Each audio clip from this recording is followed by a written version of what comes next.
Hi, everyone. Hope everyone is doing well. This is the Canadian Foreign Policy Hour, which is a critical look at Canada's role abroad, a weekly uh, show. I'm coming to you from Jojage, which has long been a meeting place of various First Nations. I uh, I did an overnight flight from Copenhagen yesterday, so I haven't really slept in 24 hours or so. I hope I'm succinct tonight, and I should be done um, by 7 o'clock. So I'm going to try to keep it to the actual hour. So I'll get right to it.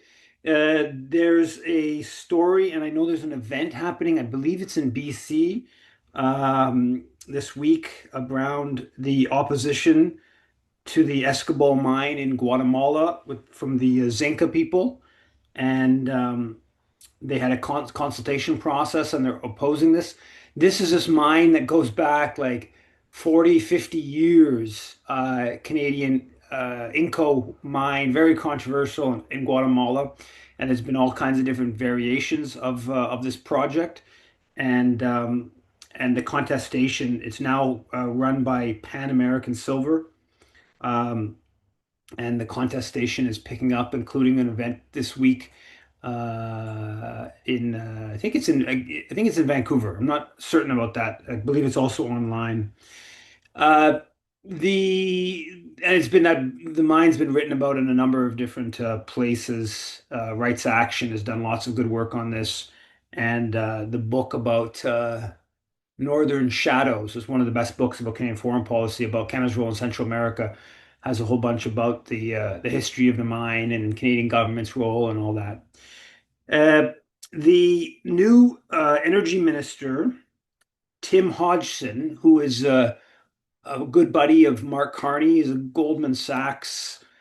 Uh, I don't know exactly what position he had with Goldman Sachs, but a sort of former executive type in the Goldman Sachs. He gave a speech this week to the an Alberta Calgary oil business kind of forum, and it was this raw speech about Canada being an energy is power. Energy is Canada's power. It gives us an opportunity to build the strongest economy in the G7, guide the world in the right direction, and be strong when we show up at the negotiation table. So it's this very pro tar sands kind of rhetoric, talking about needing more infrastructure to get Canadian oil out. And this is, of course, Canada's at like 4 million barrels a day. It just keeps going up and up and up on the tar sands. And with all the ecological damage that comes with it. Jim Stanford, the economist, has this graph, this post on X, and he says, find someone to, quote, attack you the way Canada has, quote, attacked the oil industry. Alberta has never produced so much oil, and the industry has never made so much profit. This repetitive talking point that Alberta has grievances because oil was suppressed is pure fantasy. And this whole notion that, this Trudeau is terrible for the oil industry, he's crushed the oil industry, the well extraction's going up, the profits are going up, and the climate breakdown is increasing. And this uh, scientist has this post on X where he someone asks him when expects it to reach 3% or 3%, 3 degrees centigrade increased temperature. And the graph shows that basically we hit the 1.5. He's got like five different kind of uh, I guess data points or different organizations that are uh, assessing where we're at in terms of the increase. And basically they're all that we're hit either this year or next year we're at the 1.5, and then it's basically a decade each 0.5.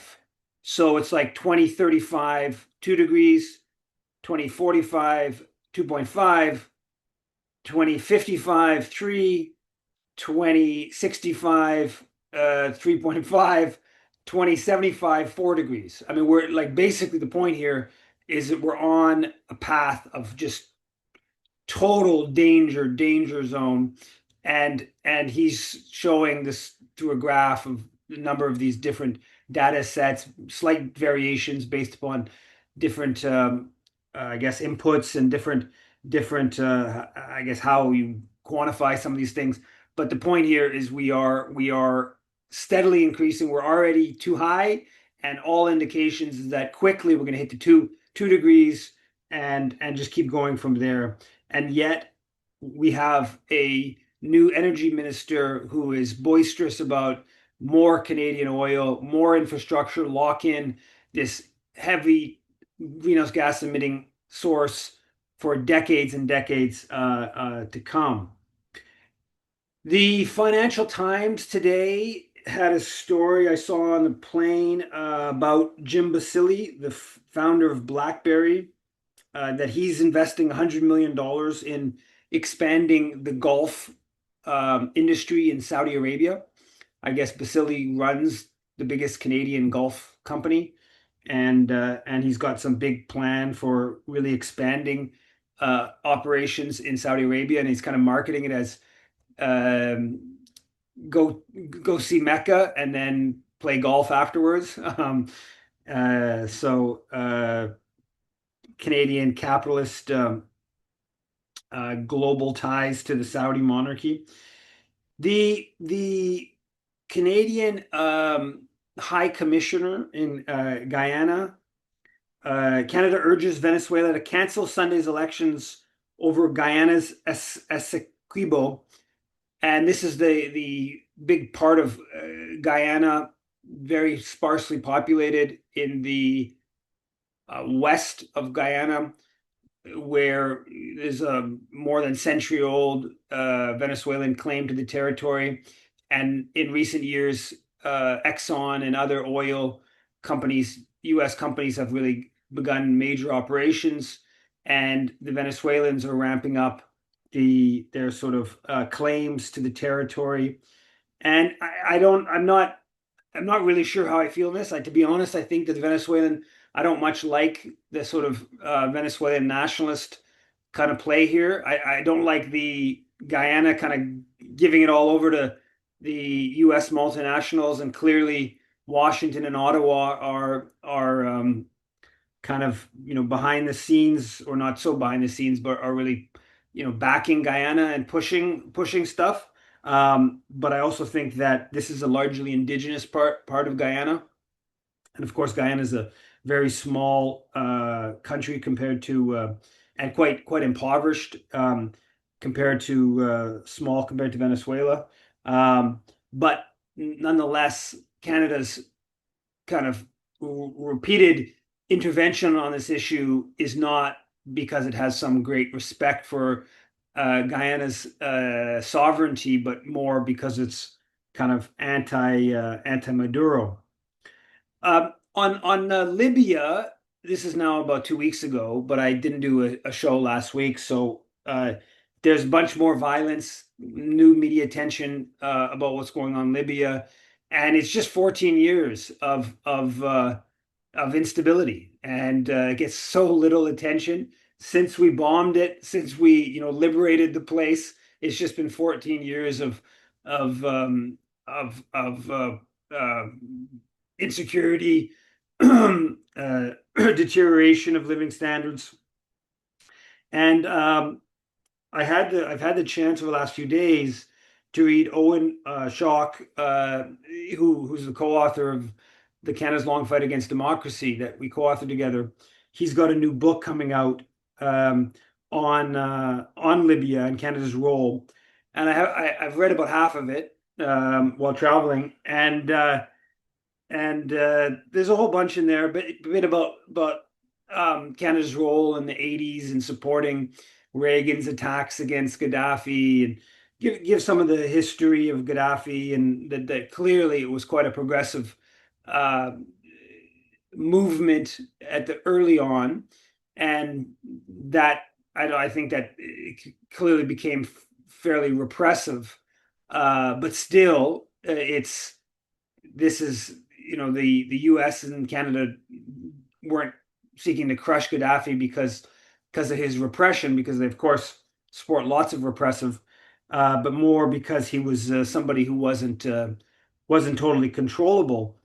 And there's a passage, there's a one quote from a Canadian oil official. This is in the mid '90s when they were opening up to to uh, to foreign oil under pressure from sanctions and the like. And the Canadian Milner's his name, Canadian oil official says, uh, sort of talking about Gaddafi's independence streak, he says, it may be necessary for NATO to explain democracy again to Gaddafi if the oil gets cut off. And this is long before NATO, explained democracy to Gaddafi. So clearly, this was already in the heads of kind of Canadian mining officials, like back in the '90s, um, when this guy made this comment about the dangers, potential dangers of investing in Libya. The Chinese ambassador repeated in this in the Financial Post, open door to formal trade deal with Canada. There's so the Chinese keep kind of bringing this up in the context of Trump's threats, and not just threats but tariffs. And in the Globe that I was reading today, I read most of last week today, and the Ontario Ford is pursuing this very regressive pro mining kind of a policy of basically sidestepping normal legislation, and the story is mostly about indigenous resistance to Ford's policies in terms of ignoring consultation and the like. And Ford would frame it as like fast tracking investment and mining projects. Uh, the First Nations representatives would frame it as trampling on their rights. Anyways, in this article, they say that Glencore, the Canadian subsidiary of Glencore, one of the biggest mining companies in the world, warned that provisions in the bill meant to exclude China or other potentially hostile countries from Ontario's critical mineral reserves could undermine the rule of law and discourage mining investment. So in this provincial legislation, apparently, is some kind of language that's basically anti-China language, according to this Globe piece, which fits obviously a broader pattern. The Puglisi in the Ottawa Citizen has a story about secrecy over troubled Canadian surface combatant program continues, and it basically shows that the Ken Rubin, the access to information kind of specialist, he's just been stonewalled. They refuse all the different access requests, even though they're breaking all the rules, refusing to release different information about these surface combatants. What we know is that three of them have been commissioned, and that's $21 billion, $7 billion each. The plan is to get 15 of them. That, of course, would put it at 105 billion upfront. That would put it somewhere in the 350 billion range for life cycle. So that's even more than the already high estimates of 80 billion that were have been put forward at different points. And that could just keep going up, right? The first three might end up being cheaper than the latter ones. So it's a huge and according to the stories, that basically there's just no oversight. These companies are just finding every different way to profit off of taxpayers, and and of course this is all. And the story mentions again that the Americans have effectively have control over the sort of firing and the like logistical parts of the warships. Uh, there's a story, I think it was in the Financial Times, I'm not sure, about how the Berlin has agreed to a massive, massive increase. I think they're going for 3.5% of GDP on military spending.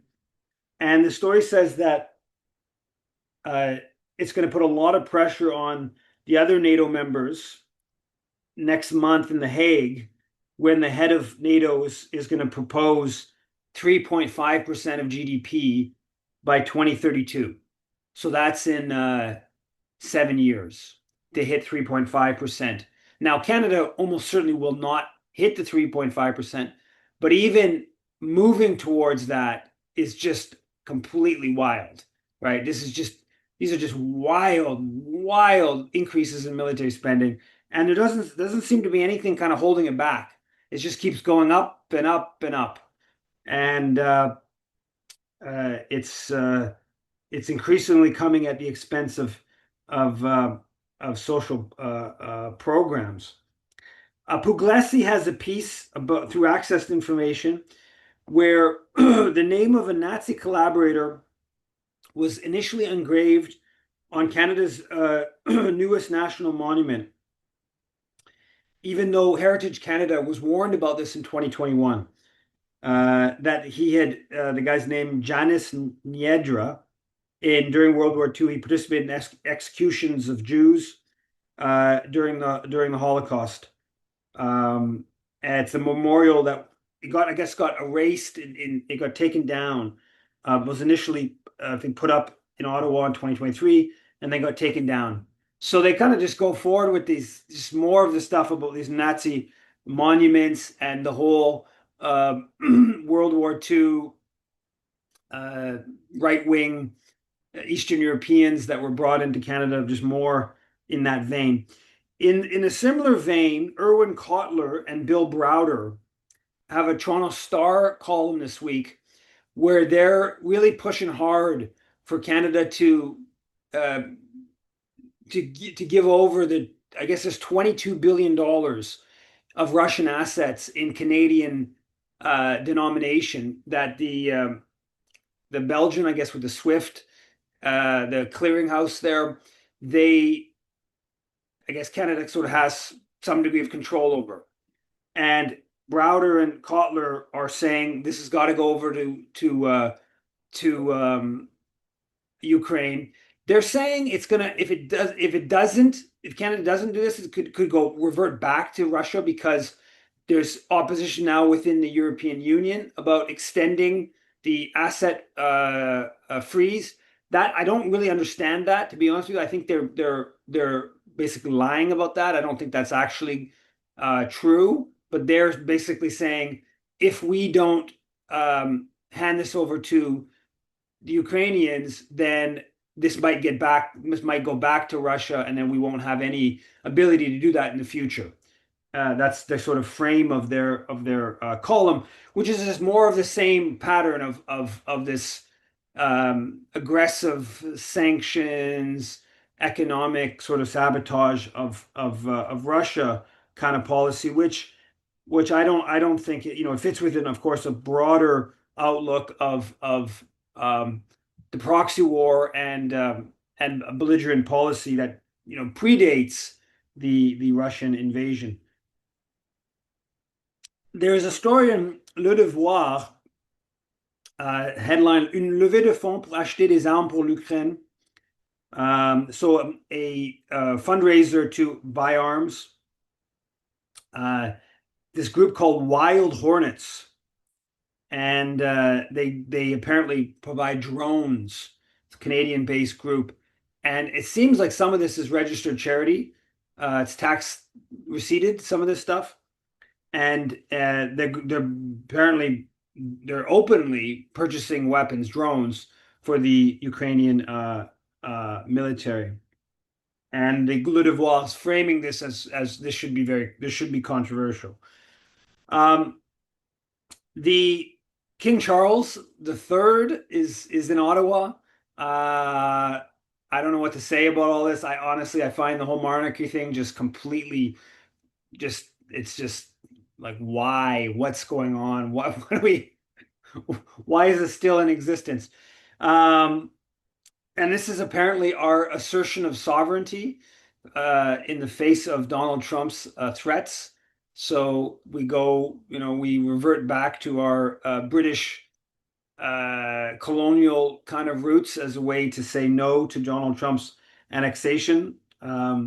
Maybe we'll revert back to a dominion of the British Empire. Uh, and So yeah, it's all kind of bizarre, but it's this is the history of Canada, and it's important, obviously, in terms of understanding Canadian foreign policy. Its connection to British imperialism and this empire that conquered much of the globe and ruled much of the globe for uh, quite a long period. The a big story this week, of course, is this Golden Dome plan that Trump announced. It's just sort of like Reagan's Star Wars Strategic Defense Initiative, I believe is the official name. Uh, Anti-ballistic missile, and this is not exactly clear. A lot of the technology is not clear cut. But realistically, this is about weaponizing space. This is about the um, accelerating arms race, is viewed as a threat by Russia and China, giving the Americans greater ability to blow up their missiles. And it's not defensive in any serious sense. It's about we dominate the world, we fire, and then our ability to defend after our first strike.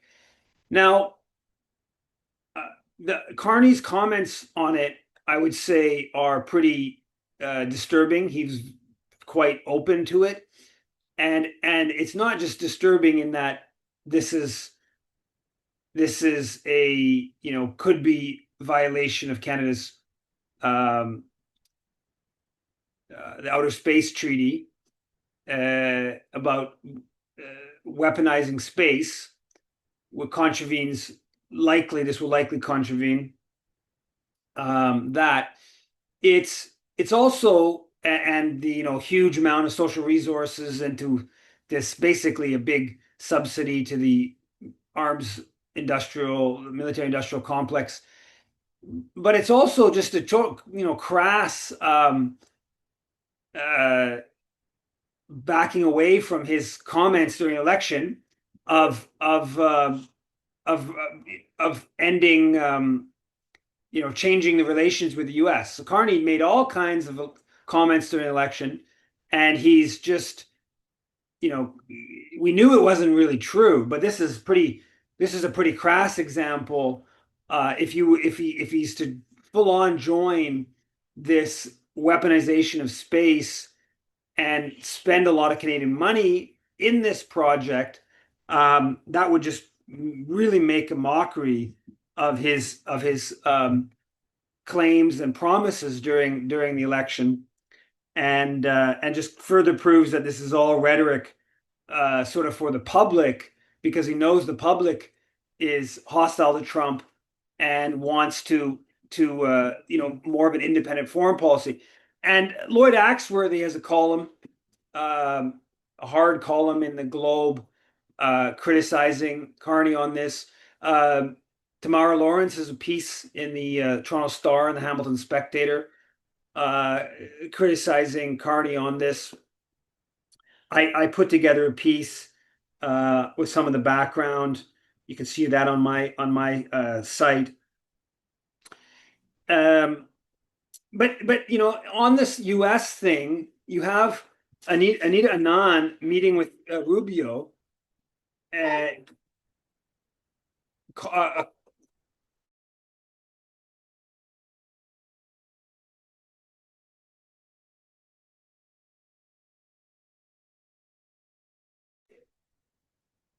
Sorry, I had the little one. She wanted her teddy. And so you have Anita Anand meeting with or calling with Rubio, and she's like, we had a productive conversation on our shared economic and security priorities and the path forward. I look forward to seeing you soon and working closely together to advance the Canada-US relationship.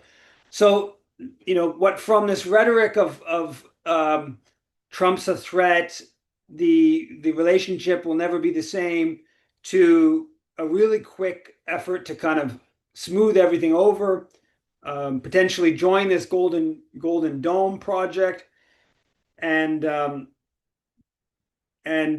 whole independent Canadian foreign policy business is being thrown out the window.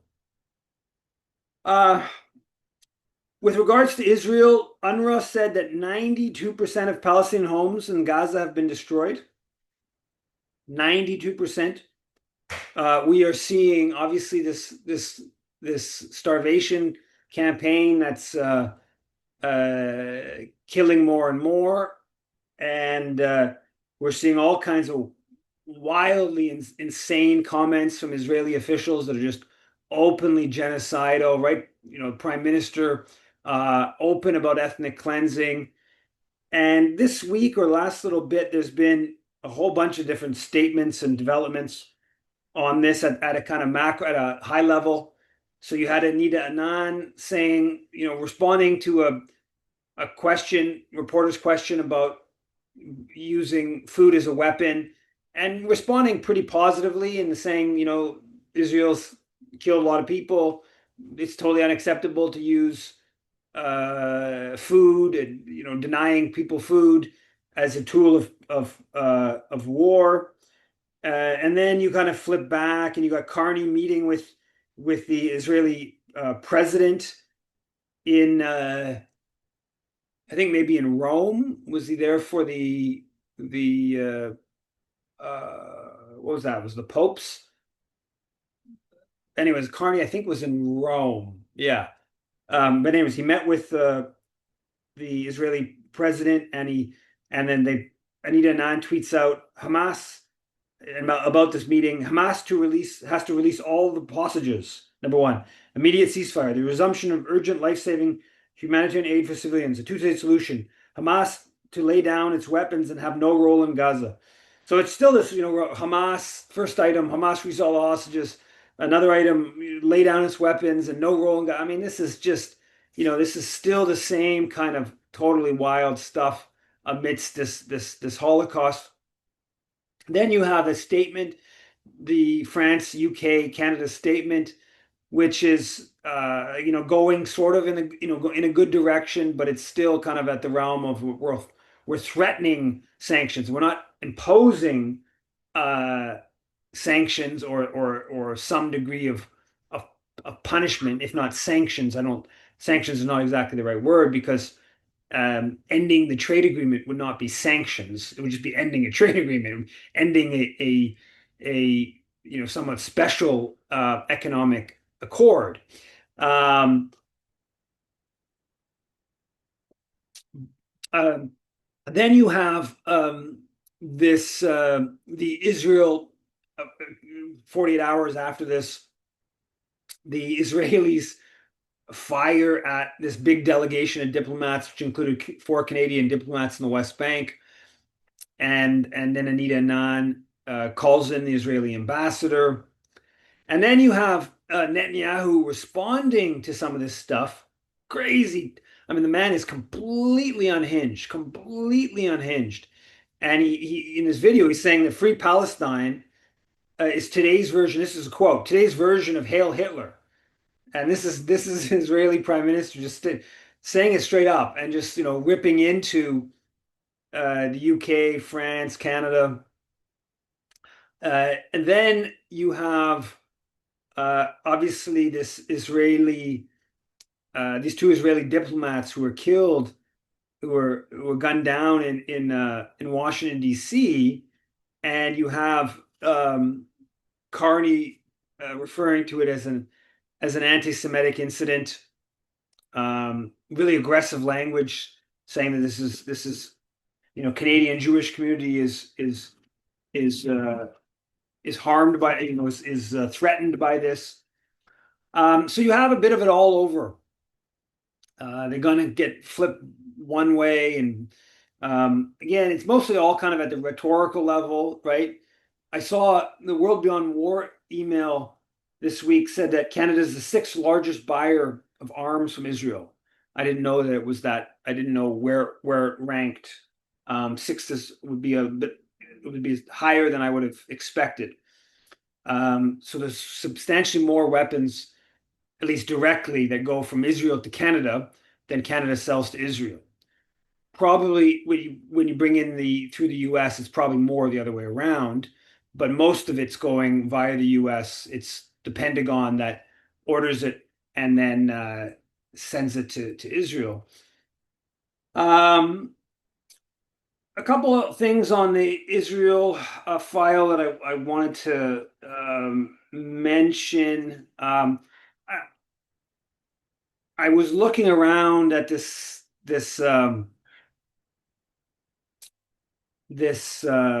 hospital. I'm not going to get into why, but Israeli hospital, and looking for a Canadian friends of. There's fundraising taking place for this hospital. This totally fanatic doctor who said it was a public health measure to exterminate all the insects in Gaza, meaning Palestinians. And he's this reservist soldier saying this stuff, and this is a public health preventative measure, and all this kind of just totally wild. Like, just Israeli society is way off. That there's a poll, Penn State University poll, uh, that was done in March, found that 47% of Israeli Jews want to kill everyone in Gaza. 82% support driving them all out of Gaza, right? Basically, half want to eliminate, and 4 and 5 want to ethnically cleanse. I mean, it's just, this is a society that's just completely off the rails. And there's all these different examples. Anyways, I was looking around to see if this hospital was subsidized, and in this process, I come across this initiative. It's called Maccabi for Life. It's a $25 million endowment to ensure Canadian participation in the Maccabi Games, which is this sort of like Jewish sporting competition that takes place in Israel annually, that goes back to like the 1950s. And what I was the point of mentioning this $25 million endowment is that, like, when you start really getting into just how much money is raised by registered charities that's like Israel related, like there's the sums that are like sent to Israel, right? And that probably reaches towards $500 million. But that's only part of it, right? Like all these private Jewish schools, we've talked about this before, that indoctrinate kids, that induce kids to go to the Israeli military. That's not part of that 500 million. Same thing with a lot of the synagogues, the Jewish community centers, that all like have Zionism as a big part of what they do. But then this isn't just one more example of this wouldn't be counted as money going to Israel. It's money to Canadians, but it's all about Zionism, right? It's about like this participating in this sort of Zionist sporting competition. And so it would be interesting to see, to try to, it would take a lot of work, and I don't know what exactly the format, but to try to quantify all of this kind of money. We're certainly talking into the billions of dollars annually, that in one way or another, raised by registered charities, that in one way or another is Israel, has a big Israel part of it. Some of it's sent right to Israel, some of it's just education to indoctrinate people in support of Israel, some of it's, I mean, yeah, some of it's organizations that are lobbying for Israel here. So there's all these different elements of it. But the point being here is it's a large, large amount of money. And most of it, again, is subsidized by the taxpayer. Leslie Church, the Liberal MP in Toronto, she had a post about attending an event with the Israeli consul, the 77th years of independence and 100 years of the Hebrew University of Jerusalem. So it was an event celebrating the 100th anniversary of the Hebrew University, and there's a Hebrew Friends of Hebrew Canadian Friends of Hebrew University. All the Israeli universities this is have these initiatives that raise funds. A couple pieces on the media front page of the National Post in response to Anita Anand's comment about Israel using food as a weapon against Palestinians in Gaza. And the headline was Foreign Minister kicks off with PR for Hamas. I mean, just, totally fanatic. This is just how extreme the National Post is, saying Canada's foreign minister's, first, one of the first things she does is public relations for Hamas. Or Andrew Coyne, a couple nights ago on the National, Andrew Coyne, he's just like, he has this comment. They get into a discussion about Gaza, and he has a comment. I don't remember the exact words. Somebody sent me an email. I saw it, and then somebody sent me an email. They're going to send a complaint about it, and it's like, it's just all Hamas's fault. His language is basically they could just lay their weapons down, give all the hostages, and it would all be done. I mean, the Israeli officials are now stated explicitly that's not the case, right? That like they had the military has six priorities on what the mission in Gaza is. Getting the hostages back is the sixth, on the bottom of the list. And Netanyahu, other ministers have made it clear that that's not their principal objective. The principal objective is either they'll frame it as destroying Hamas, they'll frame it as destroying, sometimes they even frame it as just ethnically cleansing, whatever. But the point being is that clearly this is not about hostages. That's been clear since about 19 months ago. Hamas offered a deal right early on that. But anyways, so this is just the fanaticism you see in the Canadian media. It's just wild. Still 19 months, open starvation campaign. We're just trying to, starve to death to get rid of non-Jews from Gaza. That's the plan. That's what they're doing. And it's open. It's not hidden. The Israeli officials have stated variations of this openly. And yet on the National, a purported respectable commentator like Andrew Coyne is just saying this wild, wild, wild stuff. This week there was the bubble zone passed in Toronto. Big piece in the breach. Bubble zone protest ban threatened Palestine solidarity and public dissent that goes over some of the history. The bubble zone that the city council passed, Olivia Chow, the former NDP MP, it was worse than what the city officials called for. And there's efforts to bring this in at the provincial level. Bill 16, bubble zones being pushed in a whole bunch of places in Ottawa, other municipalities in Ontario. So just more of this authoritarian Zionist push. At the University of Manitoba Medical School, they canceled the valedictorian speech because last year the valedictory spoke about Palestine, so they just canceled it all. Maastricht did an update of his Find My IDF.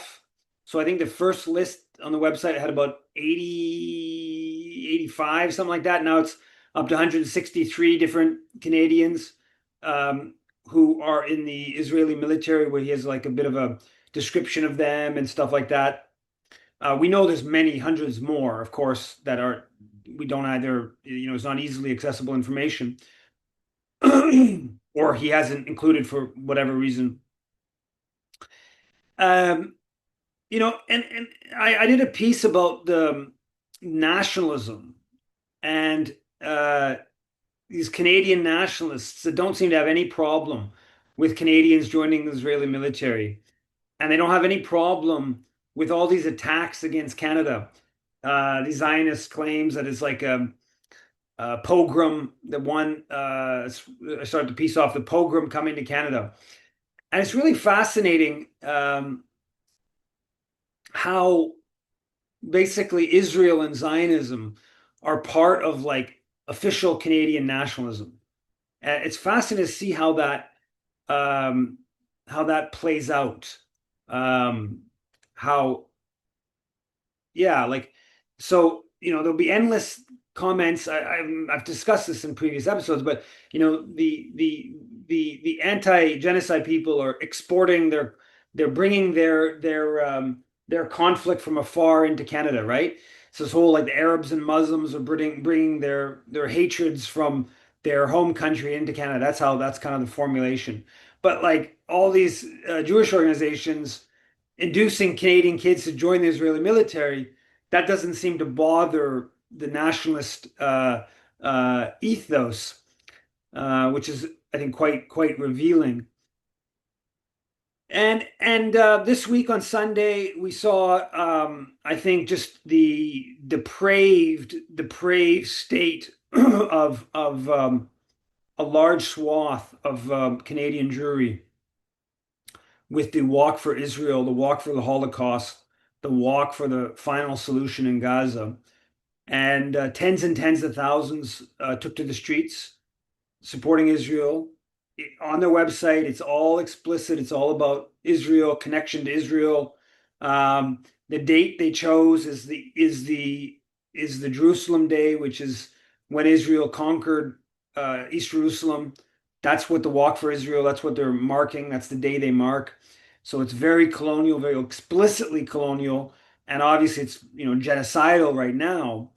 And it's put on by the biggest Jewish organization in the country, and apparently it's the biggest gathering of Canadian Jews, and it's a remarkable comment. It speaks to how much um, Canadian Jewry is going down this moral abyss of Israeli Jews.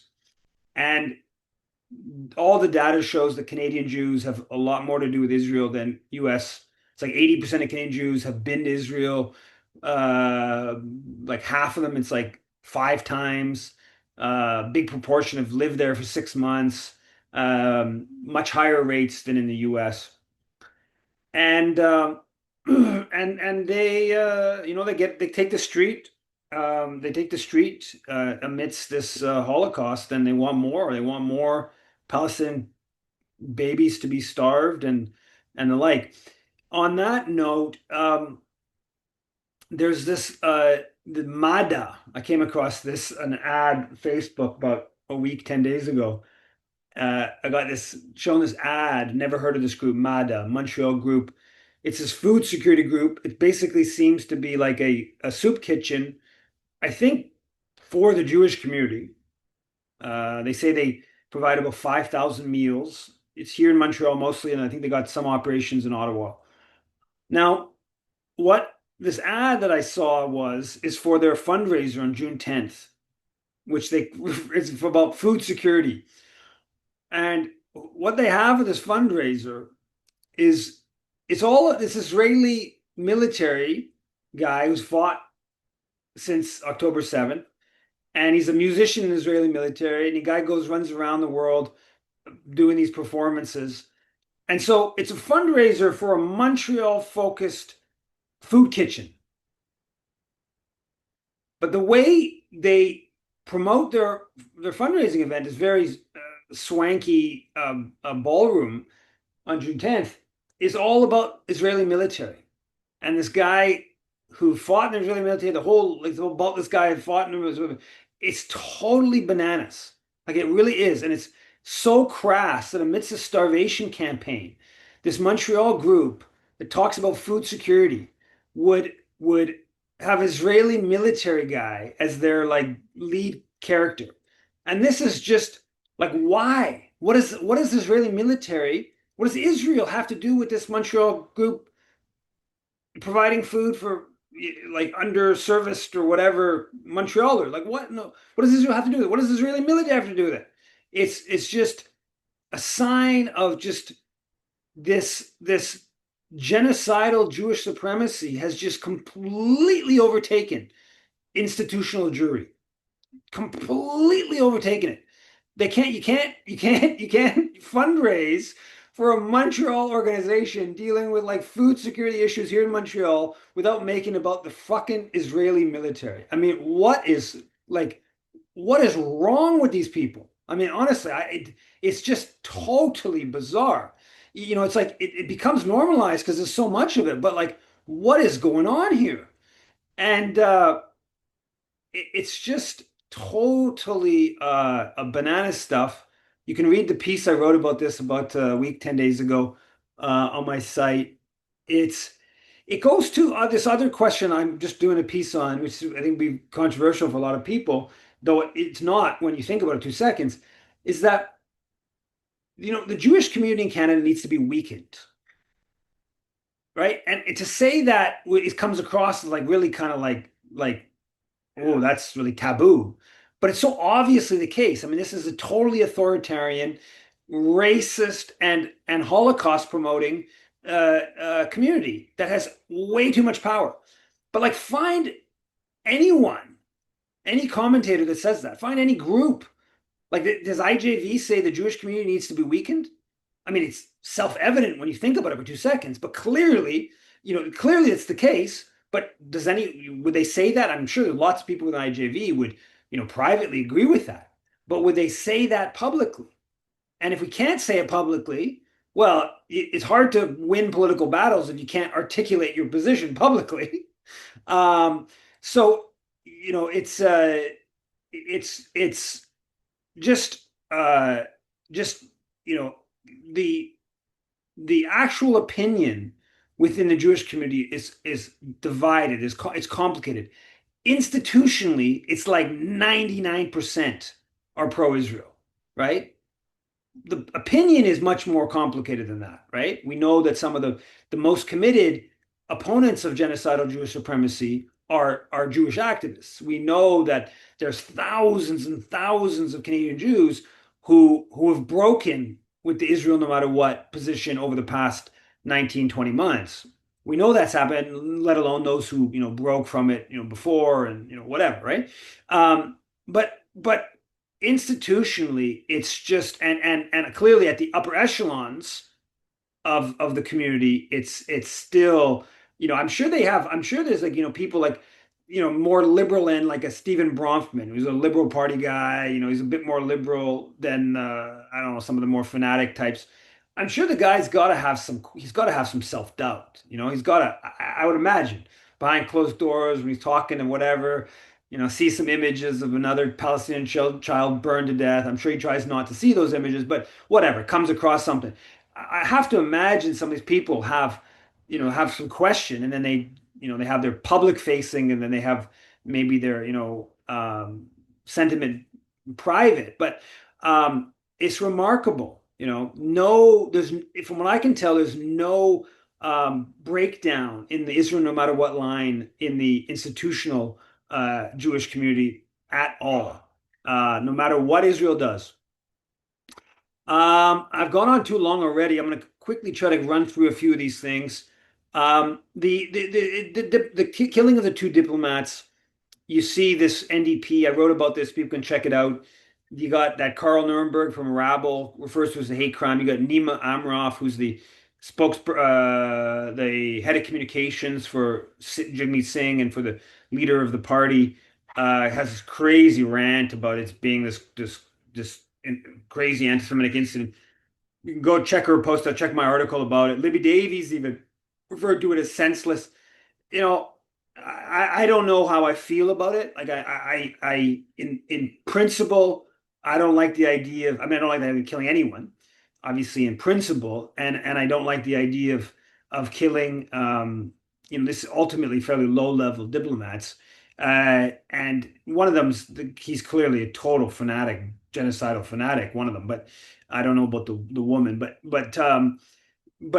still, genocidal fanatic doesn't mean you get assassinated. That's a bit of a leap there. Now, having said all that, like, it's clearly not senseless. The guy acted. You look at his statement; he's got a whole rationale to it.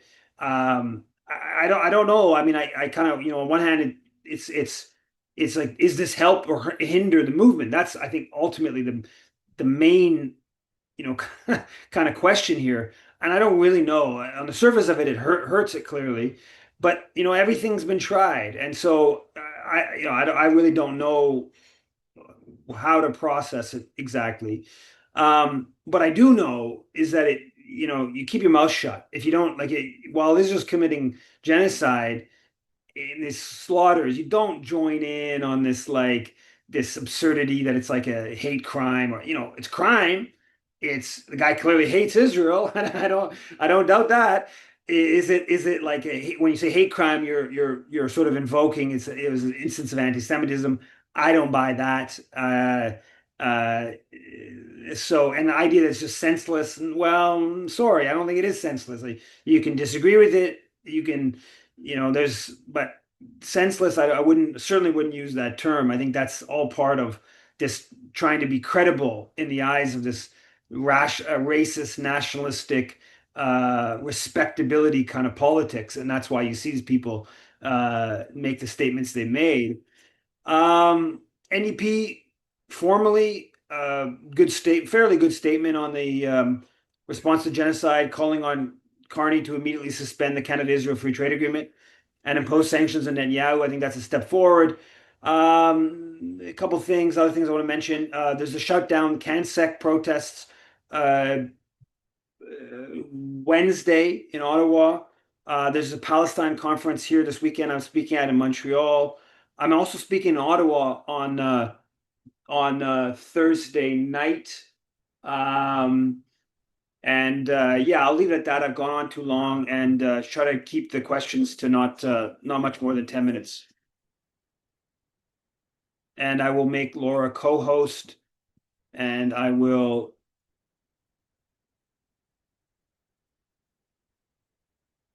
go ahead, Nadia. I'm just going to try to make Laura host.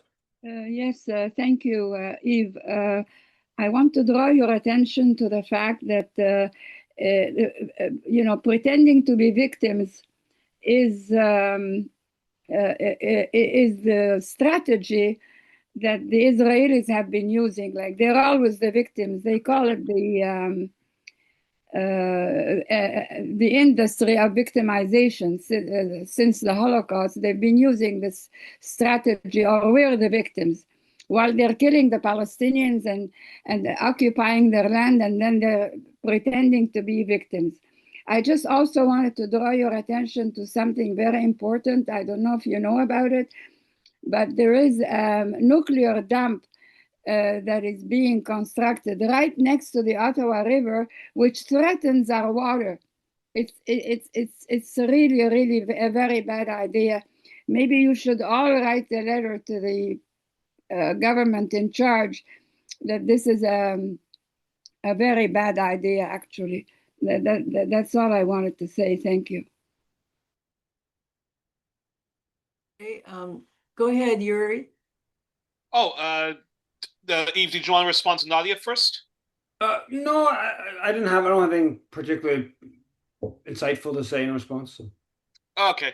Well, first off, Eve, thanks so much for what you did, and I was going to try my best not to drop an F-bomb, but I think you already did it. But just hearing all of the madness that Israel gets away with, the only thing I can really say is, like, seriously, like, fuck Israel and all of its supporters, because it's just so unbelievable, especially when sadly, Gary Lineker, one of the most popular BBC personalities and the most popular BBC sports journalist, and not just in Britain but internationally, he's much loved and respected. He had to step down over tweets he made about Israel, which I don't think were anti-Semitic, nor did I even feel that he had to apologize for it. But you just think about how even somebody as widely popular as that, who gives who gets good ratings and hosts a very popular sports program, how even a figure like that, how their job isn't safe when you, heaven forbid, criticize the ghastly pirate rogue state of Israel, just I find is really, really unbelievable. And and then when you think about the fact that sort of in response to what you were saying about how too much of of the Canadian Jewish community is very much Zionist to the core. I think it just goes to show you just how much of a problem that is, in which even when we see the horrors that's being unleashed on the Palestinians, and even though there are millions of people protesting, voting with their feet, as George Galloway would say, demanding an end to this Holocaust and for a just solution. And yet, you still have like people on the left who want to police our language about how we talk about Israel, how we even talk about Zionism, and still people are losing their jobs when they rightly criticize Israel and stuff like that. And it just really gets under my skin at this point. And I think at this point, like, come on, like, you see what Israel's doing, and like, come on, like, fuck Zionists and fuck their stupid little sensitivity nonsense. And I would just say to like the people who still want to police our language, fucking put your goddamn like community like in order. Like, get a grip on the far right, like Zionists in your own community, man. Yeah, no, it's just insane before 20 months ago, before the horrors of horrors began, it was already completely wild. And I've been seeing it and struggling against it for however long. But it's just completely, I mean, as they literally will just kill everyone in Gaza or drive everyone out. And it's the people who are opposing that, they're the ones that are being punished. It is remarkable to see. Well, I was just going to say that I went to an alternative Memorial Day event today, and our two speakers were Dr. Mark Perlmutter, who's been to Gaza twice. He's a Jewish American doctor who's been there twice during the genocide, and Medea Benjamin, the founder of Code Pink. And Dr. Perlmutter gave a very powerful speech in which he broke down crying several times about the horrors that he had witnessed.